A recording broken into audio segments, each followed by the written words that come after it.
Good afternoon, everyone. We're going to call the meeting to order. And we'll start with the land acknowledgement statement. We acknowledge that the ground on which we live is the traditional territory of Caldwell First Nation, of the Three Fires Confederacy, and the original people of Point Pelee, Pelee Island, and its surrounding lands and waters, and that of the Huron-Wendat and Wyandot peoples. We recognize and respect the First Nations who are stewards of the land and waters of Turtle Island and who have embraced this stewardship since time immemorial. We would also like to acknowledge the contributions of other nearby First Nation communities and all original people across Turtle Island. Members of council, any disclosures of pecuniary interest? There being none, if we can get an adoption of the minutes from the Parks and Rec and Events Committee dated October 24th, 2023. So moved. Moved by Councillor Burns, support Councillor Carrick, all in favor. That carries. And we'll go into item 1, which is the Spring 2024 Activities Report, and that's our Director of Culture and Rec, Ms. Finero. Thank you. Good afternoon, Your Worship and members of council. I'm presenting this today on behalf of Owen Stitchholler, who's away at a conference. This report is one that we typically bring to every committee meeting that just outlines the upcoming events, just as a for your information type of report. So I won't go through them all. You have the report before you, but I'm available should you have any questions on anything. Members of council, do you have any questions? No? No. The only question I have, is this our first time, I can't remember, doing the staggered start for registration? Or is this our second? We have done this for registration, but this will be the first time for camp registration that it would be the staggered start. No other questions? No? Okay. So we can get a motion to receive the report from our Supervisor of Recreation dated February 8th, 2024 regarding upcoming activities from April 2024 to June 2024. Moved by Councillor Riccio-Spagnolo, support Councillor Carrick, all in favor, and that carries. Item 2, the Strawberry Festival update. Thank you. So this report, again, I'm presenting on behalf of Owen Stitchholler. This is bringing forward the details of the planning to date for the 2024 Strawberry Festival. We're also looking for direction on the budget for 2024. So there's just, with respect to the budget, we're projecting a small surplus of $1,800 for the 2024 budget. And we're trying to balance between what our expected revenues would be and increased expenses, you know, in a conservative manner. With respect to any changes this year, there are a few. Last year, for the first time in quite some time, we did contract the services of a first aid company rather than providing first aid ourselves, and we found that to be quite successful, so we are going to continue with that given the large crowds that we typically have been seeing. Excuse me. We've made some slight tweaks to the hours of operation, just for consistency purposes with communication. We have reviewed those with the carnival operator and everyone is in agreement. Overall, it's a half-hour reduction in the total hours of operation, but we have extended them on some evenings and then opened a little bit later on some of the mornings. And then the last thing is just notification. We did get a motion last year for the road closures for this, so it's just a reminder that that was done last year. And I'm available should there be any questions. Councillor Carrick. So the festival PA day, I didn't see that in the report. Did I miss it? Are we looking at that again? Because all the kids are off and the parents would love, especially my daughter and the two little ones, something to do that day. Thank you for the question. Not that I'm coercing or doing anything. Thank you for the question, Councillor Carrick. We did review that with the carnival operator. We did give this a try a few years ago, and it was not successful from the carnival's perspective in terms of revenue and the costs associated with opening early. So the carnival would not be opening prior to our normal 3 p.m. start time. So for the rest of the festival to open early really doesn't make a lot of sense because most people are coming and want to enjoy the rides as well as the rest of the festival.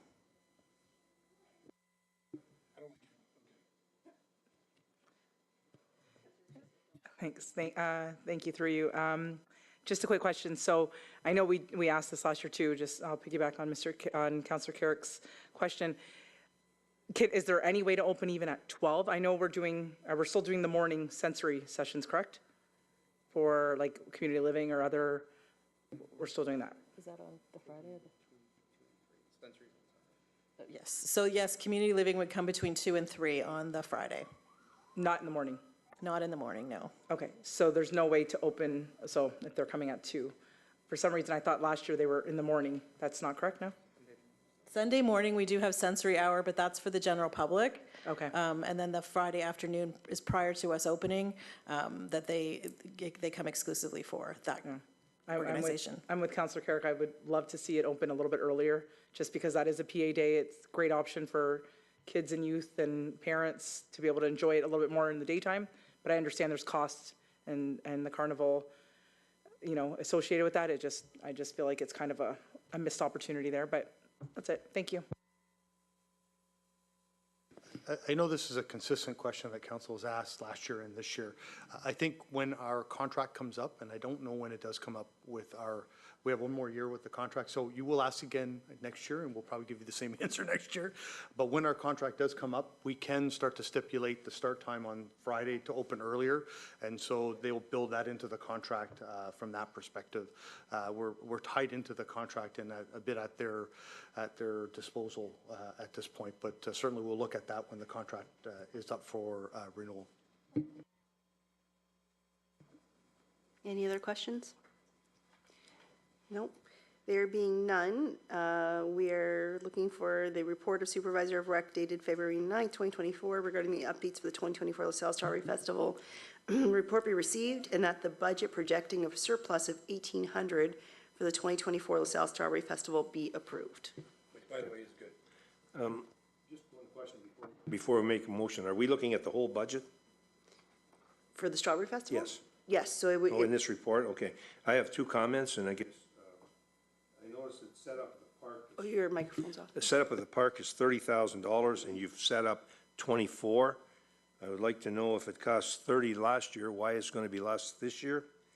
And then under revenue for strawberries and ice cream, we took in $18,000, and we've set up a revenue of 15, up from 95, but shouldn't it be maybe 16 or 17? Those would be my two questions. Why?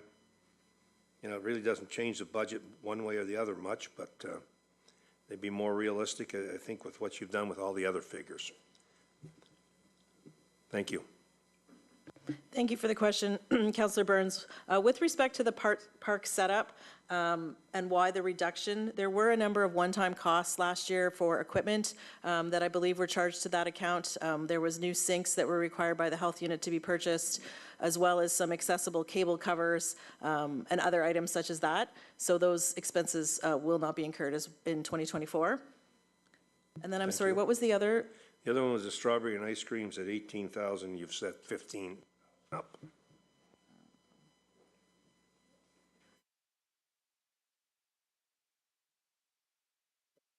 Oh. I can answer some of these additional questions. Often there's bulk purchases of, spoons and supplies and bowls and all that kind of stuff, and it's not purchased every single year. So that's probably the reason, because the revenue stayed the same. As with a lot of other expenses that Ms. Federo mentioned, you'll notice that the budget's lower this year than last year's actuals. Last year there was a lot of one-time purchases, such as sinks and whatnot and signage that don't need to be purchased again. When it comes to the gate revenue, if you look at gate revenue and then advanced entry fees, the budget's zero. You kind of combine them. It's all related to entry. The budget's always a little bit smaller than last year's actuals. It was great weather. We always budget for that one rainy day. This is kind of worst case scenario unless it rains all weekend long. But we like to be a little bit conservative when it comes to the revenue. Thank you very much, Mr. Langlois. I make a motion to accept. So a motion to approve Councillor Burns and support Councillor Riccio Spagnuolo. All in favor? That carries as well. Item 3, addition to activity registration and admission policy. Ms. Finero again. Thank you. This report is with respect to an existing policy that has already been approved, and we're just making some small additions to the language in the report for clarification purposes. So we've just added the addition of pool rentals to the refund criteria in several sections, and that is the extent of those changes. So I'm available if there's any questions on the policy. Council, any questions? No? Motion to move? Or this one, we are approving the policy. Councillor Regis Spagnolo, support Councillor Burns, all in favor? And that carries. And number 4, 2023 Annual Report of Joint Programs between Culture and Rec and Public Works, and we will go to the Manager of Culture and Rec with this one. Thank you, Your Worship and members of council. So the report before you is consistent with the reports we bring forward each Parks, Recreation, and Events Committee meeting with the goal of providing council a summary of the various programming, membership, rental, and event activities that took place over a given period. This particular report was meant to be a summary of 2023. Accompanying the report, we have a very brief slide presentation for you today. The presentation will include information that we have tabulated on visits to services we provide or help facilitate through the provision of the facility space. So one of the main functions of the Culture and Recreation Department is to directly deliver programming and activities for the community.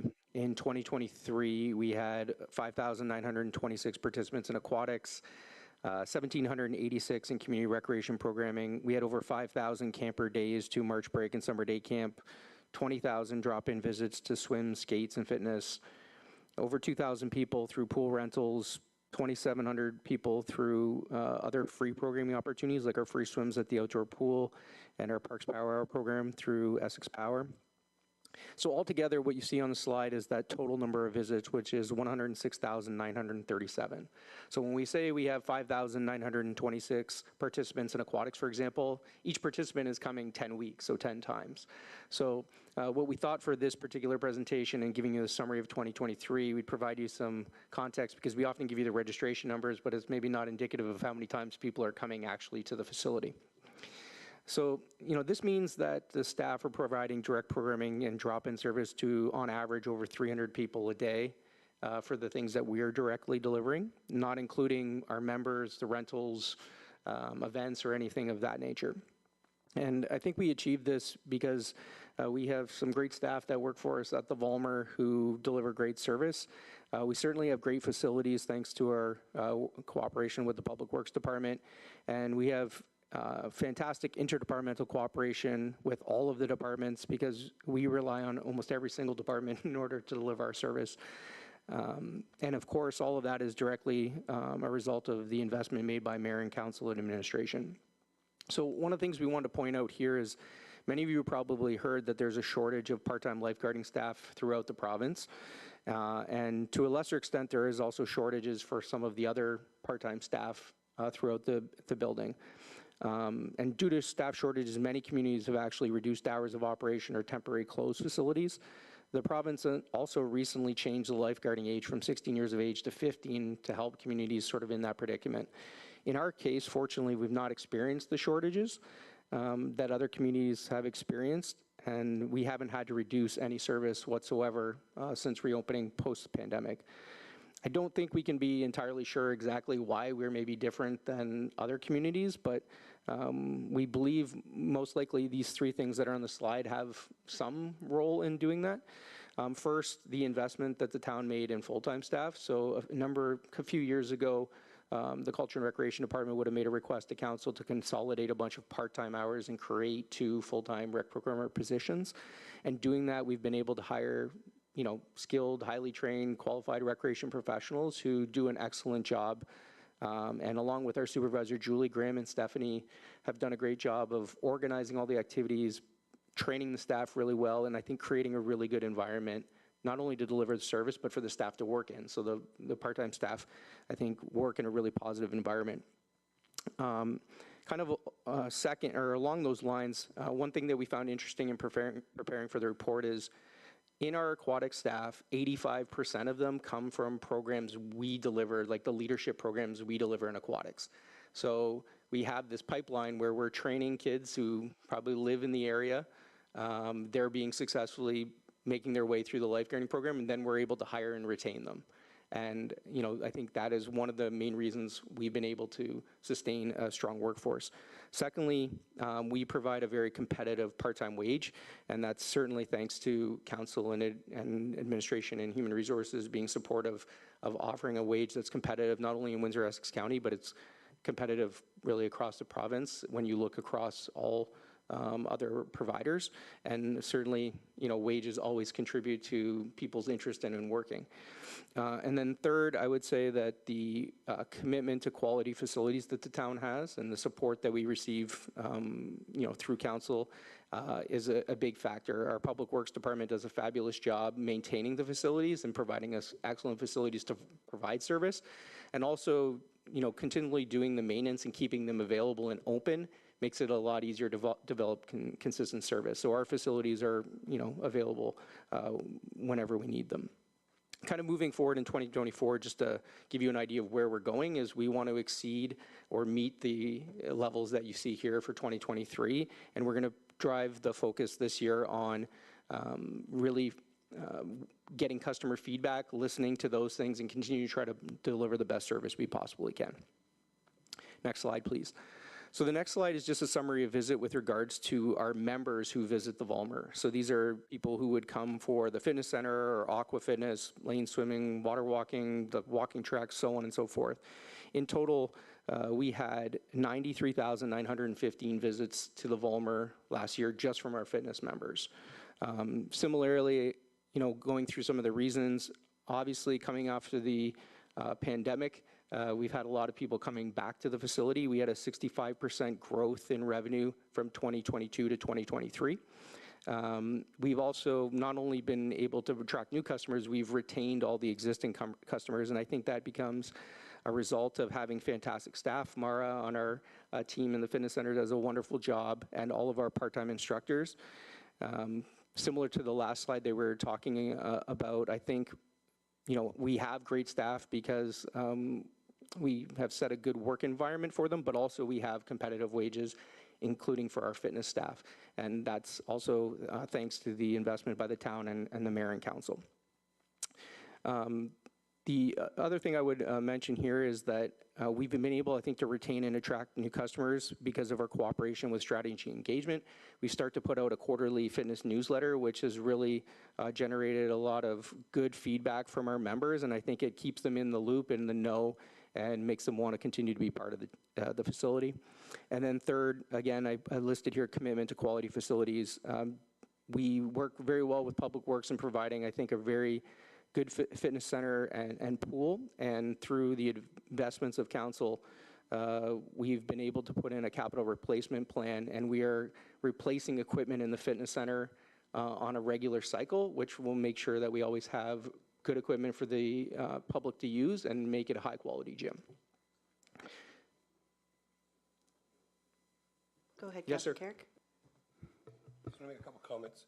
So I am one of those members that are in the fitness gym, and I'm there quite a bit, and on the weekends, and I think Anita is too, with her children in the hockey. That Vollmer complex is busy. I mean, it's great. It's doing a great job. Every time I go in there, the pool, everything is being well used. The fitness center, the staff have always been excellent. So you guys are doing a great job, and the staff is doing a great job. I just want to make those comments because you don't often hear it that much, but when you're in there a lot and you see how busy that place actually is, it's busy and it's well built, and you guys are doing a great job running it. Everybody involved, thank you. Thank you, Councillor. Next slide, please. So the next slide is going to be speaking about the number of users that we have, and these are combined visits by members of various user groups. So this might be our ice users, the baseball field users, soccer pitches, pavilions, parks, and so on. The slide shows an estimated 205,520 combined visits between those facilities. This was a combination of actual attendance numbers that we knew, all coupled with consistent estimates for rentals that we were able to go through, and I would say that this number is conservative. We estimated it conservatively. So again, why? Number one, I think the town's commitment to quality facilities. We have fantastic soccer and baseball amenities. We have, of course, the ice pads as well. And that all came through the commitment from the town, as well as the work from Public Works. They do a great job of doing maintenance on a regular basis to keep everything in good working order. And that's everything from removing one of the pads every other year and doing any of the maintenance there, to the field resting schedule and the soccer fields and baseball diamonds, to make sure we're providing really quality facilities. Secondly, I think the strong relationship with user groups that the staff have built, and specifically Owen and Crystal, who do a lot work with our user groups on booking, have made it an effort to always have preseason meetings with the groups, in-season communication, and end-of-season meetings. And this has really developed a good relationship and has allowed us, I think, to find solutions to book and fill space when groups who have demands for more space and where we could do that.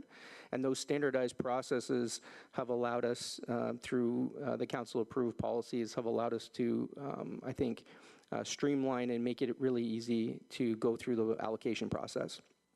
And then finally, the focus on quality service. This is a combination of, Crystal booking the event and Owen leading that, but also the FO team at the facility and the parks team outside, and Tom and Mark as well as a group. We always have clean dressings. We hear that from users. The ice is in good condition, the fields are in good condition, so we appreciate all that work. And, when you lump all that together, I think that's why the visits are so high. Next slide, please. And our second last slide here, this was with regards to events, and this is a combination of paid admission that we know to town events, along with estimated visits to our other town events and known visits to third-party events. And in total, we had approximately 66,000 visits to events, either run by the town or the ones we help facilitate through our facilities, whether it be the event center or the Vollmer. Again, sort of the reasonings, I think, behind that is the town's investment in an event delivery. Would have been a short while ago, you would have approved the rec programmer of events position, and Jordan has done a great job of really taking it and running with the event center and booking events and helping us bring our own town events to the next level. And of course, the town commits operating dollars to delivering events. The investment in facilities, of course, we have the Vollmer and the Civic Center here where we do night markets, but obviously the addition of the event center has been a huge advantage to having events and attracting crowds. And then finally, this has been a theme through all the slides, but sort of the town's commitment to deliver high quality, in this case, events.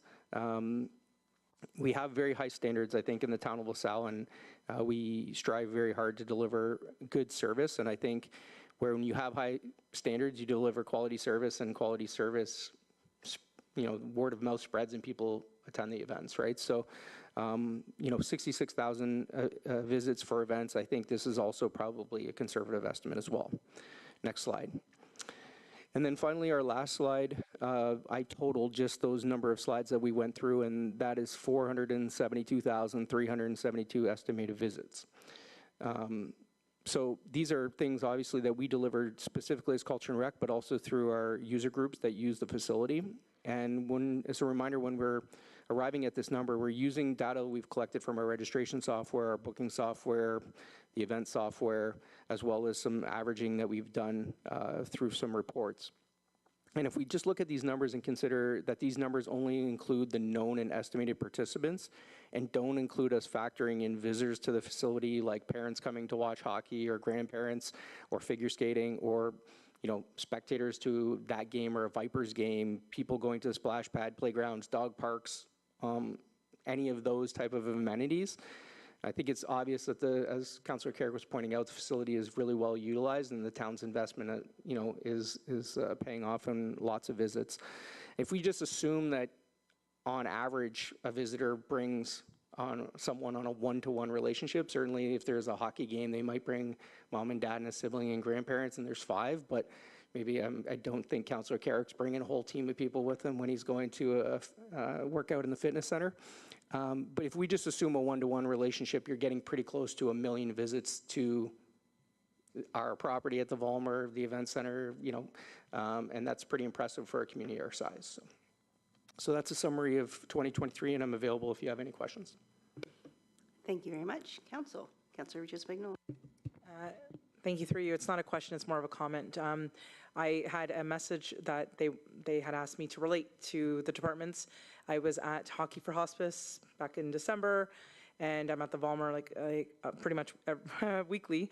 And many people at the Hockey for Hospice tournament had made comments on the cleanliness of our changing rooms, the amazing, well, they really enjoyed the concession stand, which was a huge plus, but also the way that everything was operating very well. One of the gentlemen came up to me and stated that he dropped his coffee on the ground and it was already picked up before he went to get napkins. So he made those type of comments, and I think that just is a testament of the impeccable work that our team in LaSalle does. So I just wanted that to be noted, because I think it's important to highlight the positives and not always the negatives, and I just wanted that to be noted for all the departments, that you guys are doing a fantastic job. Councilor Burns. Well written, Scott, but again, we have parks and we don't track that. We have pickleball. They have to sign up somewhere, do they not? And I didn't see that we're tracking that.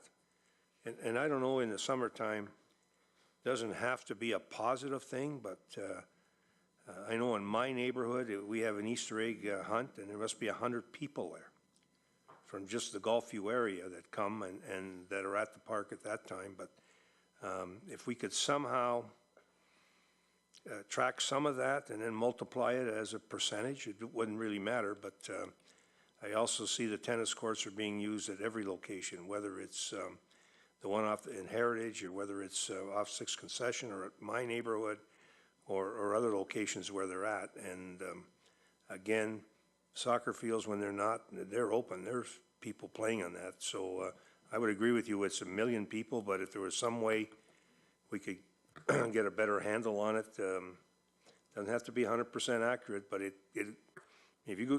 if our crew is cutting the grass or doing a repair in the park and there's 7 people, they just sign there's 7 people, you can extrapolate those figures, I would think, for the next report, but just a suggestion. Thank you very much. Thank you, Councillor. I guess to answer your question, there was an oversight on my part in stating about pickleball. We did include the pickleball numbers in the overall total, and sort of to go along with your comment about quantifying people in parks and other areas, that's certainly something that I'd be interested in trying to figure out the best way to do that. The reason why we're sort of trying to collect this data is to have more data to help make better decisions and give mayor and council, and certainly administration as well, some more context of like how many people are coming to all these things. So this was sort of the first step and the first time we tried quantifying, and certainly we'll try to get better at it as we go along. Thank you. Just some, perhaps some context for members of council. I think a lot of what we're seeing here tonight, and it is shocking when you start to think about, there's 1 million visits to our facilities. And you're absolutely right, Councilor Burns. That doesn't include the folks that are, if you go out there tonight, there's probably 12 or 24 kids that are studying out in the atrium and attending the library, which is kind of our facility, not run by us, but it's and that they're attracted to and attending. Certainly, it's we cumulatively as administration, the Volmer's been in act, I'm going to say it's almost 20 years, pretty close. And so we've had a lot of changes, and those members of council that have been part of council or within the community have noted that we've had a lot of change in structure with respect to the Culture and Rec area. It once upon a time was known as Leisure Services, if those that'll remember. Scott's a good example of was a master's student with us and eventually found his way back after some, young person travels in the middle, I'll call it. But I think from that perspective, it is, it's a testament to the staff that we have. And the interdepartmental cooperation that we have today, we've never had that, and I will be honest. And that's a lot of communication, a lot of knowledge sharing, a lot of planning that goes from the Culture and Rec area in particular to the Public Works area, but also to some of our other areas, finance, strategy engagement. It really does take a village to produce that many people that are coming to our facilities. And so I think the investments that we've made, whether they be in our staff with respect to training, with respect to compensation packages, certainly they have produced the results that we want them to. The structure that we have in place certainly has done and is a key factor in producing those visits that we have. I would also say that, we are a creature of our own success. And, where we were 20 years ago is not where we are today, and is not where we're going to be in 20 years from now. There is, we have 1 million visits for a community of our size, and our community is only growing. And so we're going to have to figure out a way to get more efficient, to somehow squeeze more people into an already packed schedule. And at some point, we are going to have to look at expansion of facilities. We've already done that with the waterfront and the event center there. But we are going to have to start to look at that. And, if we think in the longer term, in the next 20 years, I hopefully will be retired by that time. Hopefully I won't be dead, but who knows? But I will say that, at that point, we need to start thinking about, 20 years ago, we built a Vollmer. And I can remember, I was here at that time. I was here at that time, and everybody was questioning, why are we building so big? Why are we building so much? How could we ever fill that many soccer fields? How could we fill the pool?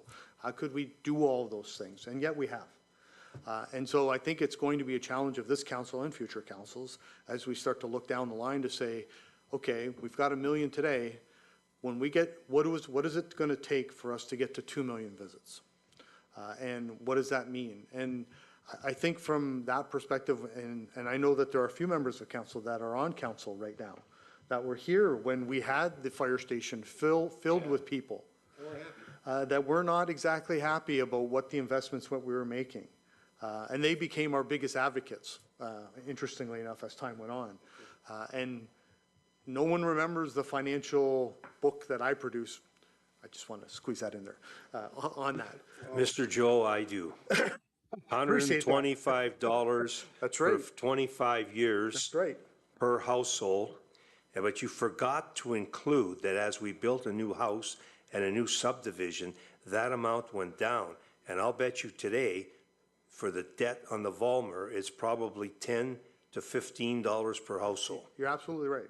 You're absolutely right. So I think that investment that we're going to need to make going forward is something that this council is going to have to look at, and future councils as we go forward. And it is a challenge, but I think we have a great team in place, and I think like I said, the levels of interdepartmental cooperation and collaboration are nothing that I've seen.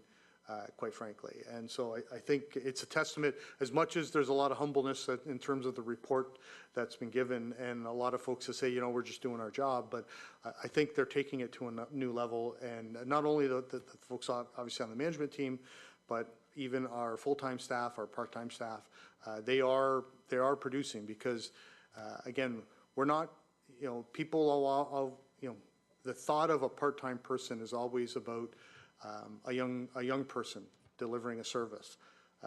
But the reality is that young person who we employ, that we train and invest in, that's delivering that service, is impacting, 500 visits. It really boils down to that.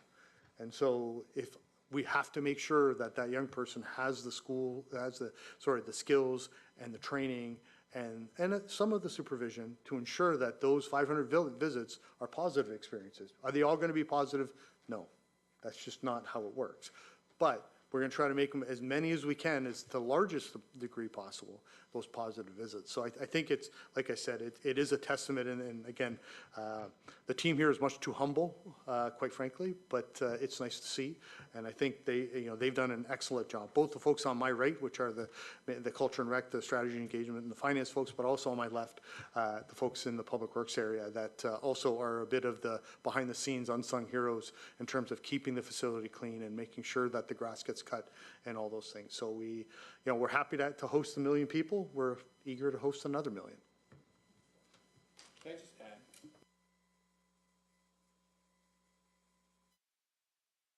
I don't want Joe's head to swell.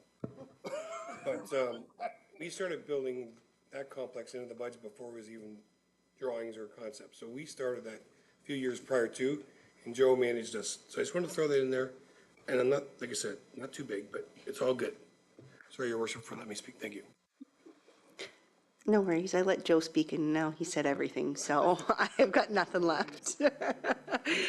No, honestly, I do appreciate the report. I'm not surprised to receive it because I remember standing in the lobby just a few months ago and you were talking about visits to the Volmer and you had all of these stats just off the top of your head and I'm like, this is interesting. So I do appreciate the report because it really does help us understand what we're seeing, how many people are actually going through that facility, and how we're growing and how quickly we're growing. My favorite thing about your presentation, though, is that it wasn't just, this is what we do in Culture and Rec. Like, you really did recognize that it is a team that is able to pull off what you guys do to bring 1 million people into these types of facilities and things through the town. So it is really every department in the town of LaSalle that is able to make this a success. So thank you very much for the very thorough report. I look forward to future ones. And with that, we do have a recommendation that the report of the Manager of Culture and Rec dated February 9th, 2024, regarding 2023 joint program and events between Culture and Rec and Public Works be received. Councillor Regis Spagnolo, support by Councillor Carrick, all in favor. And that carries. And the last item is memorial request to consider, which is our Manager of Roads and Parks, Mr. Beggs. Good afternoon, members of council. The report I have tonight is for 2 memorial requests that have come in. They do fall outside of our typical memorial program, so they aren't requesting a tree or a bench with a plaque on it like we normally supply. The first request is from the Stompers Soccer Group, and they are requesting a memorial plaque that they would pay for and have installed on an existing rock that's just outside the Stompers Clubhouse. And the second one is in Stanton Park for the Rosati family, and they would like to install a memorial rock with an inscription on it, as well as a special tree for a loved one that has passed away. We have installed items like this in the past outside of the memorial program, where rocks have been put in front of the Volmer in various parks around town. So we thought maybe we'd bring this report to council tonight to get an approval on it. We don't have a policy that follows this, and I'm not really sure what a policy would say to this other than maybe come to council and make a report to ask for it. So I'm excited to install them. I think it won't hinder our operations. The Rosati family has even said that they would take care of the area that's right next to the house, and the rock at the Stompers it's there, and it would just be a plaque installed. So as far as operationally, it doesn't really affect us very much at all. Cost-wise, the requesters are going to be paying for everything. And if approved, I would probably get a small agreement drawn up by our legal department just to acknowledge that it's there, so that down the road people remember that they will pay for it if anything gets damaged or needs repairs or et cetera in the future. So I'm available for questions. Councillor Carrick? I'm just going to support it. Okay. Do you have a question, Councillor Burns? No, I think it's very fitting for the Rosati family. That whole area of Stanton and all through there, they developed. And I think the park is right across from Nick Rosati's home. And they actually paid for all the equipment in that park back in the day. So it's more than fitting, and I certainly concur with the motion to agree to do that. Thank you. Thank you, and you answered my question about some form of agreement or something that we can always refer back to, because we've had those situations where people say, well, this tree was a memorial, and we've had nothing to look back on. So I do think that's really important that we kind of create something going forward to help us track those things. Other than that, then we have a motion by Councillor Carrick, supported by Councillor Regis Spagnolo. All in favor? That carries as well. Any questions or statements from members of council? So we'll go Councilor Riccio Spignol and then Councilor Carrick. Thank you through you. Maybe to Ms. Hadre, this question. Do you think we will be exploring the option of having a LaSalle Event Center Facebook page or communication page?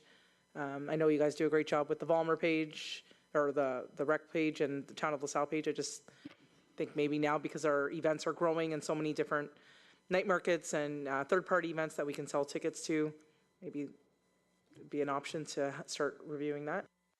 Thank you for the question.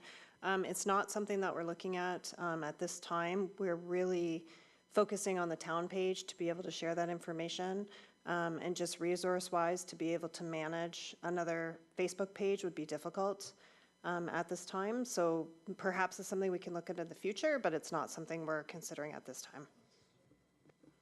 Maybe just a follow-up question to that. So currently we have the town page, but we also have a separate one for Culture and Rec. Who is in charge of running that one? Is it still your department? No, the Culture and Recreation Department runs that page with assistance from Strategy and Engagement. So maybe in the future, not now, because I do know you have a lot on your plate, we could look at creating something with possibly Owen or Jordan, who work out of the event center, to assist you maybe in that creation of that page, because they'd have the videos and the information that we could eventually post. I don't know if we're there yet with events, but I know we're getting calls from the public saying they'd love a page devoted to that so they could see what events they could attend. They don't always go to our town page because they say there's too much information. So we're doing something right or wrong, I'm not sure. Yeah, and we have heard that as well.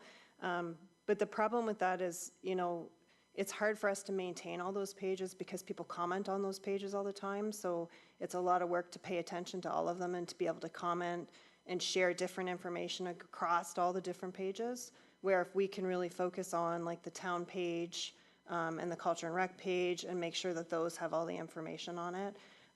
As for third-party events, third parties still wouldn't be able to post their information on that page. It would still be up to us to post that information.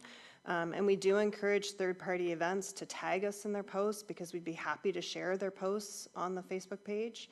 And a lot of the videos that you're seeing is actually stuff that Strategy Engagement is doing now, that we have Gabby with us. So she's doing a lot of the videos and being able to update and keep those pages up to date as well.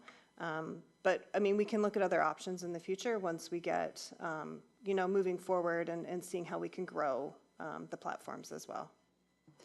No, I appreciate that. I think as we go forward too, we may want to consider if we do expand with pages that maybe there's just not the option to comment.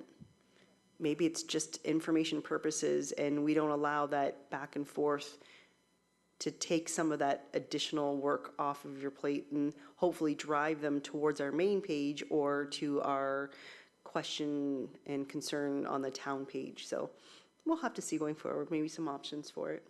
For sure, yeah. And we've had people ask us too about starting an event page specifically for events. So we have tried that, but we find that hard to manage as well because the platform that we use to manage all of their social media pages doesn't connect with event pages. So it means that we have to actually go in through Facebook specifically to be able to monitor those pages. So we are looking at other options just to see how we can reach more people and what information is out there, but we'll continue to look to see what we can do. Okay. Councillor Carrick? Yeah, just two things. Secondly, I'd like to hear about the deer incident because I've seen a lot of social media posts and that stuff. I'd like to hear it firsthand from our staff. But first, I'd like to go, this is maybe more of a procedural thing. So if someone rents the ice and there's an incident on the ice, is there not a panic button or emergency button in the timekeeper's area that they can push? Because there was an incident there, and I don't think that quite happened. No, before too, another one.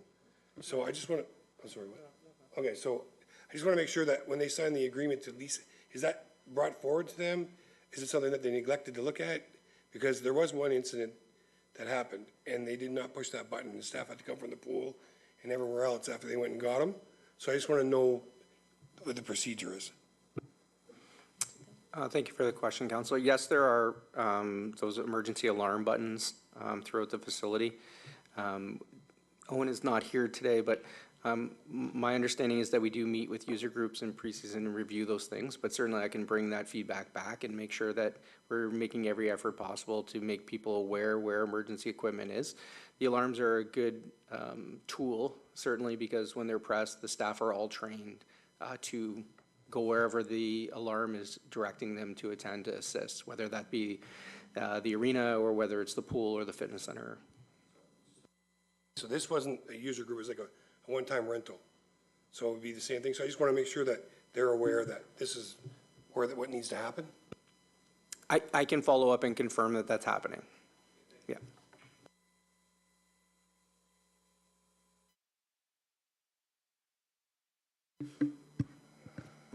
Thank you for the question, Councillor Carrick.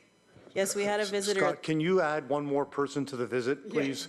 Just to the count there. One other visitor, yes. We'll pick it up one. Yes, so I believe that council is aware, but on Sunday afternoon, we had a deer that jumped through the window on the north side of the building off Laurier Parkway. It actually landed in the hot tub, which thankfully was empty at the time. And then it got out of the hot tub and proceeded to try to find its way out by going over to the windows near the pool, the slide area. Wasn't able to find its way out there. And then you may have seen some of the videos that are circulating on social media. It jumped over the guardrail and into the pool and took a little swim around the pool. And at some point, we haven't had the opportunity to watch the full surveillance video yet to see exactly what happened. So piecing together information from various people who were on site and looking at the video. The staff had thankfully evacuated the pool immediately and had everyone leave through the lobby doors to go to the change room. So they were, you know, the area was empty and they were able to sort of coax it into the lobby, at which point there was a staff member who had some experience in helping to assist the deer to make its way outside. As far as we can tell, it wasn't injured. There was some small amounts of blood that were on the deck, but nothing significant. And obviously lots and lots of glass. Mark's team, along with the Culture and Rec part-time team, did an amazing job of scooping out hair and glass and everything else that was, you know, kind of all over the deck. Unfortunately, there was some pieces of glass that remained in the pool, and once that was discovered, we did clear the pool and close it down again. But we had some, Mark was able to contact a company that came in with scuba divers today and did a full sweep of the pool. Okay, thank you, because that's one incident in the last 20 years. So I think we're doing okay. If I could just add to that, just, I know lots of us have been out there commending the staff who were on duty, but we had a pool full of people with a largely young staff on duty, along with a few full-time operations staff, and something that none of us, I think, would ever have anticipated happening. That's certainly not something we have a procedure on how to handle. And if you watch the videos, you can see how incredibly calm everybody is and really reacted quickly and appropriately, and the whole thing only lasted about 15 minutes. And, you know, just to tie back into Scott's presentation a little bit about the quality of the staff that we have and the investment in staff training just shows, you know, how important it is that we continue to do those things and continue to, you know, keep our staff up to date and current, because it allowed them just to react without having to really think, what do we do? They got everybody out of the pool and made sure everybody was safe that was there. So again, I really congratulate everyone who was on deck that day and how they handled that situation. I have to echo that. I know this morning I did the Dan McDonald Show on AM800, and we do this little plugged-in feature at the end, and I did a plug-in for the staff at the Vollmer, because that was exactly my thoughts, was how calm they are in those videos, and the fact that they were able to get all the patrons out safely and yet still get this animal out, and so that the animal wasn't injured any further. The video is very impressive. The leap into the pool was very cool, so I'd love to see our surveillance. I'd actually like to see the surveillance of it getting through the window, because we were impressed by the size of the opening. Like, I think Peter said it looked like he went through a hula hoop, was how he kind of described it. So I do commend you all. I mean, it's unfortunate that there was still glass, but that's gonna, you know, we can do our best, but it's in water and you can't see it, and hopefully scuba divers were able to do the best they could, but I mean, there is still that slim chance that it's not completely out, and hopefully no one gets injured, and again, everyone did a phenomenal job, even being able to relay that information to the public as quickly as we could. You guys did a great job at that as well. And I will tell you, even my daughter in Kentucky was messaging me Sunday afternoon going, Mom, why is there a video of a deer in our pool? I'm like, what? So it was popping up when people would open just their regular main page of searching Google, their stories were already popping up of deer inside Ontario Pool. Like, it's just ridiculous, but you guys did a great job. Everybody did, so thank you again on that. Any other questions or comments? None? Scott, yeah? Thank you, Mayor. Just to add one thing, so Owen doesn't stop working, and he's off at the conference, and he must be watching us. So he shared for Councillor Carrick's question that they are working on additional signage as well with regards to the emergency buttons. Thanks, Owen. See you tomorrow. All right, with that, the next meeting is scheduled for Tuesday, April 23rd, and meeting adjourned. Thank you.